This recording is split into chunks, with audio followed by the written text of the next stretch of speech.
అండి అందరికీ ఎలా ఉన్నారు? ఎస్ఆర్ మినీ కిచెన్కి స్వాగతం. ఈరోజు ఏంటంటే బియ్యం పిండితోని అట్టు ఎలా వేసుకోవాలో చూపిస్తున్నాను. చాలా సింపుల్గా అయిపోతుంది. పొద్దున్న పిల్లలకి టిఫిన్ కూడా చేసుకోవచ్చు, ఈజీగా అయిపోతుంది. జస్ట్ పిండి కలిపి పెట్టుకొని మనము ఫ్రిడ్జ్లో పెట్టుకొని ఉదయం అయినా చేసుకోవచ్చు. అంటే ఈరోజు ఒక 2 days వరకు ఈ పిండి మనం వాడుకోవచ్చు. నేను ఈ పిండి ఎలా కలుపుకున్నానంటే ఒక కప్పు బియ్యం పిండి, ఒక 2 చెంచాల మైదా పిండి కలుపుకున్నాను. కలుపుకొని ఇంత జారుడుగా వాటర్ వేసుకోవాలి.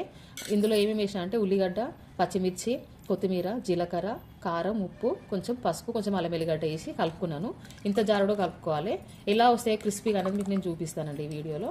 ఓకేనా ఫ్రెండ్స్? ఫస్ట్ పెంక పెట్టుకున్నాక దీనిపైన కొంచెం ఆయిల్ వేసుకోవాలి.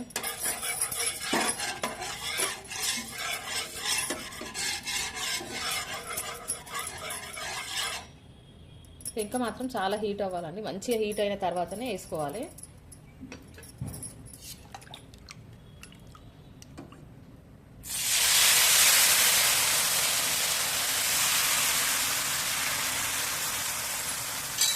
ఇట్లా ఒకటేసారి వేసేసుకోవాలి.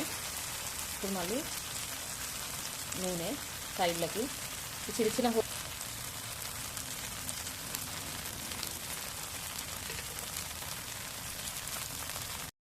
ఇంత మంచిగా కింద అంతా మంచిగా ఎర్రగా అయినాక తీసుకోవాలి.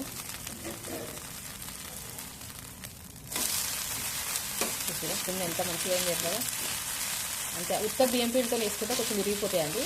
కాకపోతే ఒక 2 చెంచాలు, అంతే ఒక కప్పు మనం బియ్యం పిండి తీసుకున్నామంటే ఒక 2 చెంచాలు గోధుమ పిండి అయినా కలుపుకోవచ్చు, మైదా పిండి అయినా కలుపుకోవచ్చు. 2 చెంచాలు. జస్ట్ ఏంటంటే మనకి విరిగిపోకుండా నీట్గా రావడం కోసం, క్రిస్పీగా కూడా వస్తాయి, మళ్ళీ టేస్ట్ కూడా బాగుంటుంది. గోధుమ పిండి అయినా కలుపుకోవచ్చు. 2 సైడ్లు మంచిగా గాలిన తర్వాత చూసి ఎంత మంచిగా క్రిస్పీగా వస్తుంది.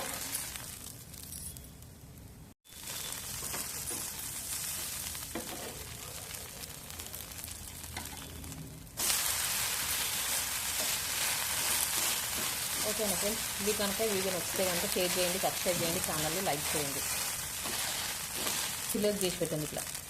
ఓకే ఫ్రెండ్స్, అట్ట అయితే రెడీ అయిపోయింది బియ్యం పిండితోని. ఎంత క్రిస్పీగా ఉంటుందంటే చూసారా, అక్కడక్కడ సాఫ్ట్ ఉంటుంది, మధ్యలో కొంచెం సైడ్లకు అంతా క్రిస్పీగా ఉంటుంది. టేస్ట్ అయితే చాలా బాగుంటుంది ఫ్రెండ్స్. ఈ వీడియో కనుక మీకు నచ్చితే షేర్ చేయండి, సబ్స్క్రైబ్ చేయండి ఛానల్ని. ఓకేనా? Thank you friends.